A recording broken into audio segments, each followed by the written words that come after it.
Baik, selamat pagi semuanya. Hari ini kita akan bahas rangkuman yang sudah Bapak bagikan.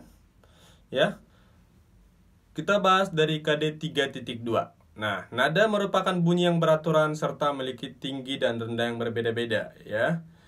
Contohnya misalnya do, re, mi, fa, ya. Jadi itu antara do dan re, kemudian re dengan mi, kemudian mi dengan fa itu memiliki tinggi dan rendah yang berbeda-beda, ya. Baik, berikutnya jarak antara suatu nada dengan yang nada lainnya disebut interval nada, ya. Jadi jarak antara satu nada dengan nada lainnya disebut interval nada. Misalnya dari jarak do dengan mi. Nah, ketika adanya jarak dari do dengan mi, itu disebut sebagai interval nada, ya. Notasi angka adalah sistem penulisan lagu dengan menggunakan simbol-simbol angka. Ya, kalian bisa lihat di rangkuman, itu ada Bapak bikin gambarnya juga. Kemudian ada juga di situ di gambar tersebut ada penjelasan jarak antara nada di atas adalah sebagai berikut, ya. Itu ada penjelasan jarak antar nadanya atau intervalnya. Bahwa dari do ke re itu jaraknya 1, re ke mi itu jaraknya 1, mi ke fa itu jaraknya setengah, kemudian fa ke sol itu jaraknya 1, sol ke la itu jaraknya 1, la ke si jaraknya 1, sedangkan si ke do itu jaraknya setengah, ya. Kemudian nada merupakan unsur utama terciptanya lagu yang indah, sudah pasti, ya. Jadi kalau misalnya dia nggak ada nadanya, ya dia termasuk musik, ya, karena musik itu bukan cuma bunyi tapi diam pun itu termasuk bunyi, termasuk musik, ya. Karena pada dasarnya musik itu pasti ada yang namanya bunyi, kemudian ada juga tanda diam, ya. Jadi kalau misalnya nggak ada tanda diamnya, ya nggak enak pasti dengar, ya, karena bakalan bunyi terus. Nyanyi pun kita akan kesusahan, ya kan, kalau nggak ada tanda istirahatnya atau tanda diam, ya. Kemudian interval tangan nada C adalah sebagai berikut, bisa dicek lagi rangkumannya, ya. Kemudian interval dalam musik dibagi atas 8, yaitu prime adalah interval 1 nada, kemudian yang kedua second adalah interval 2 nada, kemudian ada thirds adalah interval 3 nada, quart interval 4 nada, quint interval 5 nada, kemudian sec interval 6 nada, septim interval 7 nada, kemudian oktav interval 8 nada, ya. Jadi coba contohkan di sini interval contoh jarak interval tersebut. Misalnya prim, ya, interval 1 nada, ya, antara misalnya nadanya C dengan C, yaitu jaraknya 1, ya. Paham? Kemudian misalnya D dengan D yaitu 1 juga, ya. Kemudian contoh dari second atau interval 2 nada, ya. C ke D. Oke, jadi bukan C dan C tapi C ke D. Nah, itu jaraknya 2 nada. Kemudian terce interval 3 nada, C ke E atau do ke mi, sama aja, ya. Nah, itu jaraknya 3, ya kan. Nah, kemudian ada quart interval 4 nada. Contohnya dari do ke fa, ya. Itu adalah jarak interval quart. Kemudian quint interval 5 nada, berarti antara dari do ke sol, yang inti sebenarnya jaraknya harus ada 5, ya. Itu aja intinya, ya. Atau misalnya dari re ke la, itu jaraknya 5 juga, ya. Seperti itu. Kemudian contoh yang keenam adalah sec. Sec ini adalah interval 6 nada, berarti dari do ke la, ya. Boleh dengan nada yang lain, yang penting nada jarak itu adalah 6, ya kan. Do, re, mi, fa, sol, la, ada 6, ya. Itu, ya. Yang penting jaraknya 6 aja. Nadanya boleh yang lain, bebas, ya. Kemudian septim, interval 7 nada, berarti antara do dan si. Kemudian oktav, ya. Oktav itu 8 nada, artinya antara do rendah dengan do yang tinggi, ya. Itu ada 8, ya kan. Do, re, mi, fa, sol, la, si, do, ya, ada 8. Itu contoh dari interval, ya. Nadanya boleh berbeda, yang penting ingat jaraknya harus sesuai, ya. Jadi nggak harus do ke re atau do ke do misalnya untuk oktav, ya. Bisa juga D Re ke re itu juga oktav ya kan, karena misalnya kalau kita hitung re, mi, fa, sol, la, si, do, re ya kan, berarti re dan re ada 8 lagi ya kan. Nah itu ya, jadi nggak harus C ke C ya, nadanya boleh berbeda. Kemudian kita bahas KD 3.3, gerak tari ada berbagai macam, yaitu gerak tari klasik merupakan gerak tari yang menirukan kegiatan manusia. Selain itu, gerak tari klasik juga menirukan gerakan hewan tertentu. Gerak tari klasik mengikuti pola-pola tertentu, contohnya gerak pada tari topeng, tari golek, dan tari bedaya. Ya, ini kemarin kalau nggak salah kita ada pelajarin atau belum ya? Kemudian yang kedua, gerak tari kerakyatan merupakan gerakan yang meniru kegiatan dan emosi manusia atau perangai hewan ya. Perangai itu maksudnya gerak-gerik ya, gerak-gerik hewan. Nah, contohnya gerak tari Riak Ponorogo dan tari ketuk pilu ya, ketuk tilu. Kemudian yang keempat, gerak tari kreasi baru merupakan gerak tari yang dibentuk dari gerakan tari yang sudah ada. Contohnya gerak tari klasik atau tari kerakyatan yang kemudian disatukan atau dipadukan menjadi rangkaian gerak baru yang sesuai dengan zaman sekarang, atau bahkan gerakannya bisa kita ciptakan sendiri, sama aja ya. Kemudian yang berikutnya, saat melakukan tari, para penari membuat bentuk atau formasi tertentu yang disebut pola lantai ya. Pola lantai kalian pasti sudah tahu atau kalian sudah pernah dengar pastinya ya. Pola lantai adalah garis yang dilalui penari saat melakukan gerak tari atau pola-pola yang digunakan penari untuk menari secara berkelompok ataupun tunggal ataupun berpasangan ya. Jadi pola lantai dapat dilakukan secara tunggal, berpasangan, atau berkelompok. Kemudian terdapat dua pola garis dasar pada pola lantai, yaitu garis lurus dan pola garis lengkung. Nah, untuk pola garis lurus itu ada pola horizontal, ada pola diagonal, vertikal, zigzag, segi 4, segi 5, dan segitiga, yaitu merupakan pola garis lurus. Sedangkan untuk pola garis lengkung itu ada pola lengkung ke depan, pola lengkung ke belakang, pola angka 8, ataupun pola lingkaran, atau bisa juga misalnya dia pola gelombang ya, sama aja. Ya, masih banyak lagi sebenarnya ya. Yang di rangkuman itu hanya sebagian contoh aja. Nah, kemudian ada 3 bentuk penyajian tari. Yang pertama, tari tunggal tadi. Nah, merupakan tarian yang dilakukan oleh satu orang. Pola lantai yang sering digunakan dapat berbentuk pola horizontal, vertikal, atau diagonal. Nah, contohnya tari tunggal, tari jaipong, dan tari topeng kelana. Dan masih banyak lagi contohnya. Nah, jadi untuk tari tunggal itu biasanya pola yang digunakan adalah horizontal, vertikal, atau diagonal. Tapi bukan berarti dia tidak, gerakan tari tunggal itu tidak boleh menggunakan yang namanya pola melengkung ya, atau pola lingkaran segala macam.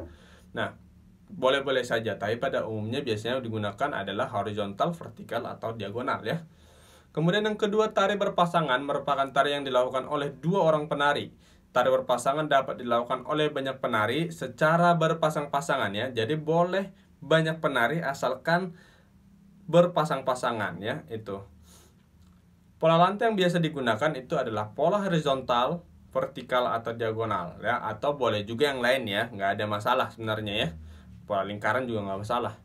Cuman yang biasanya digunakan adalah pola horizontal, vertikal, atau diagonal. Contohnya tari berpasangan adalah tari serampang 12 dan tari payung ya, tari payung.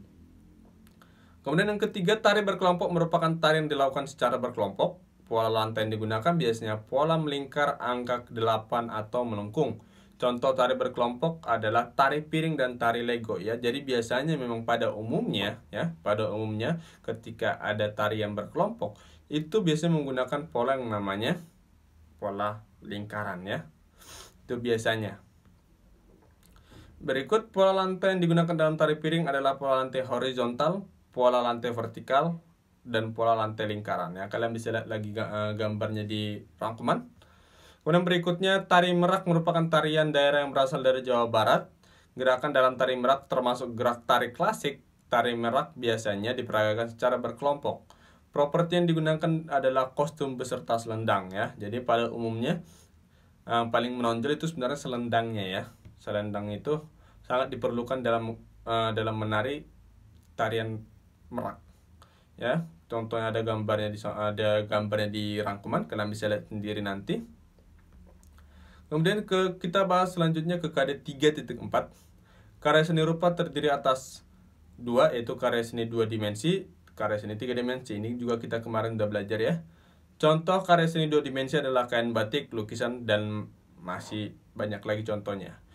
Kemudian contoh karya seni 3 dimensi adalah patung. Patung adalah karya seni 3 dimensi yang meniru bentuk manusia, hewan, tumbuhan, ataupun benda-benda yang dibuat menggunakan teknik-teknik tertentu. Ya, jadi nggak harus hewan, nggak harus manusia, nggak harus tumbuhan juga. Jadi boleh ide tertentu dari si pembuat patung. Ya. Kemudian seni patung juga diartikan sebagai seni bentuk karena bentuk-bentuk patung yang memiliki nilai keindahan ya. Berikut fungsi patung ya, ada 5. Yang pertama, patung religi sebagai sarana untuk beribadah dan bermakna religius. Kemudian ada patung monumen sebagai tanda untuk mengenang jasa pahlawan atau peristiwa bersejarah suatu negara atau suatu bangsa. Kemudian patung arsitektur berfungsi sebagai pelengkap konstruksi bangunan. Kemudian yang keempat, patung dekorasi sebagai penghias bangunan, taman, atau tempat lainnya. Kemudian yang kelima, patung seni hanya untuk dinikmati keindahan bentuknya. Nah, ini termasuk untuk patung seni ini termasuk salah satu bentuk patung itu nggak harus mengikuti bentuk manusia, tumbuhan, atau hewan ya. Dia itu lebih bersifat bebas biasanya patung seni itu ya. Agak ada aneh-anehnya lah kadang ya kalau kita bilang ya. Nah, itu. Kemudian berdasarkan bentuknya, patung dibagi menjadi 2 jenis, yaitu bentuk figuratif ya, adalah bentuk patung yang realis seperti bentuk alam yang meliputi bentuk manusia, hewan, dan tumbuhan. Kemudian ada bentuk non-figuratif, bentuk patung terlepas dari bentuk alam atau bentuknya abstrak ya, seperti menampilkan bentuk garis, lengkungan, atau bulat ataupun memanjang ya. Jadi itu yang Bapak bilang tadi, biasanya sering banget di fungsi patung sebagai seni ya. Dia itu sebebas-bebasnya. Jadi cuma ada yang namanya keindahan dan ide gitu ya. Makanya bentuknya itu bersifat abstrak. Kemudian dalam membuat patung dari bahan-bahan lain dapat dikelompokkan menjadi 2, yaitu bahan lunak dan bahan keras. Yang pertama, bahan lunak adalah bahan yang empuk dan mudah dibentuk. Contohnya tanah liat, plastisin, lilin, dan sabun. Nah, setiap bahan lunak memiliki kelebihan serta kekurangan. Kekurangan tersebut seperti misalnya membutuhkan waktu lama dalam proses pengeringan, akan tetapi memiliki kelebihan yaitu mudah dibentuk. Itu untuk bahan yang lunak. Sedangkan untuk bahan keras adalah bahan yang bersifat keras dan lebih sulit untuk dibentuk dan membutuhkan teknik-teknik tertentu dalam pembuatannya. Contohnya itu adalah batu, kayu, jati, atau marmer ya, masih banyak lagi contohnya. Ya, kayu apapun misalnya ya boleh ya, atau batu padas atau batu apa ya, banyak ya. Nah, berikutnya setiap bahan keras memiliki kelebihan serta kekurangan. Kekurangannya adalah sulit dibentuk karena bersifat keras ya, itu kekurangannya. Namun memiliki kelebihan seperti tidak memerlukan proses pengeringan ketika dibentuk. Jadi kalau kita sudah selesai membentuk ya sudah selesai, karena dia tidak membutuhkan proses pengeringan. Tidak seperti bahan lunak tadi ya. Selanjutnya, selain dari bahan-bahan yang digunakan, alat yang digunakan dalam pembuatan patung juga disesuaikan dengan jenis bahan yang digunakan ya.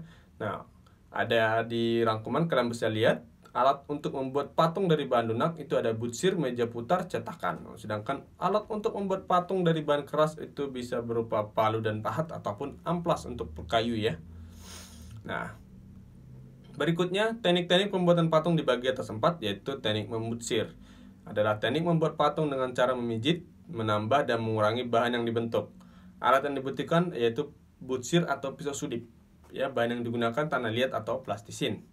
Kemudian teknik memahat adalah teknik mengurangi bahan dengan cara dipahat pada bahan yang digunakan ya. Alat yang dibutuhkan adalah pahat atau palu. Ya, pahat ini pisau ya, berupa pisau. Bahan yang digunakan kayu atau batu. Kemudian yang ketiga, teknik mencetak, membuat patung dengan bantuan alat cetak. Teknik cetak dibagi atas 2, yaitu cetak tuang dan cetak tekan. Ya, cetak tekan ini biasanya kayak seperti sablon lah ya. Contohnya sablon itu merupakan salah satu cetak tekan. Kemudian untuk cetak tuang itu bisa kita contohkan misalnya logam yang dipanaskan, kemudian kita tuangkan ke cetakan yang kita inginkan ya. Alat yang dibutuhkan adalah cetakan sesuai bentuk yang diinginkan. Kemudian bahan yang digunakan bisa semen, gips, logam cair, atau fiberglass. Ya, kemudian yang keempat, teknik konstruksi. teknik pembuatan patung dengan cara menyusun atau membangun bahan ya. Jadi misal itu membentuk sebenarnya ya, lebih tepatnya dia bisa bilang membentuk ya. Cara menyusunnya dapat dibuat dengan menggunakan kerangka terlebih dahulu ya. Kemudian alat yang digunakan itu adalah rangka bangunan, boleh juga meja putar. Bahan yang digunakan biasanya adalah tanah liat, semen atau gips. Dan masih banyak lagi contoh-contoh lainnya ya, masih banyak contoh yang bisa digunakan atau bahan yang bisa digunakan sebagai bahan untuk teknik konstruksi ya. Selanjutnya, sebelum membuat patung sebaiknya terlebih dahulu membuat rancangannya terlebih dahulu agar karya patung dapat dibuat menjadi bagus dan sesuai keinginan ya. Jadi supaya kerangka ini sebenarnya sebagai patokan awal ya, patokan aja supaya kita bisa membuat karya tersebut lebih bagus. Itu aja tujuannya. Selanjutnya ada beberapa tahap dalam membuat rancangan patung, yaitu membuat sketsa. Sketsa adalah gambar kasar atau gambar awal yang bersifat sementara. Kalian pasti sering mendengar itu ya. Kemudian memilih alat dan bahan, pemilihan disesuaikan dengan bahan serta alat yang digunakan. Kemudian yang ketiga memilih teknik pembuatan ya. Berikutnya pewarnaan patung akan membuat patung menjadi lebih menarik. Sudah pasti ya, warna itu pasti memberikan yang namanya keindahan, lebih membuat ke suatu karya itu lebih menarik gitu loh ya. Nah, warna yang digunakan berasal dari cat, seperti cat poster atau cat akrilik ya. Cat poster adalah cat yang bersifat menutup secara merata, tekstur warna yang dihasilkan agak mengkilap karena terdapat kandungan minyaknya. Kemudian cat poster biasanya memiliki warna dasar saja. Ya, cat akrilik adalah cat yang terbuat dari plastik dan mengeras setelah kering. Karena sifatnya yang cepat mengering, nah cat akrilik akan susah dihapus ya. Kemudian ada dua jenis teknik pewarnaan, yaitu teknik akuarel dan teknik plakat ya. Teknik akuarel adalah teknik pewarnaan dengan sapuan warna yang tipis ya. Kemudian teknik plakat adalah teknik pewarnaan dengan sapuan yang tebal. Kemudian berikutnya adalah pameran. Pameran adalah pertunjukan untuk hasil karya berupa barang produksi, perorangan atau berkelompok ya. Kemudian pameran hasil karya bertujuan untuk memperkenalkan karya tersebut kepada orang lain.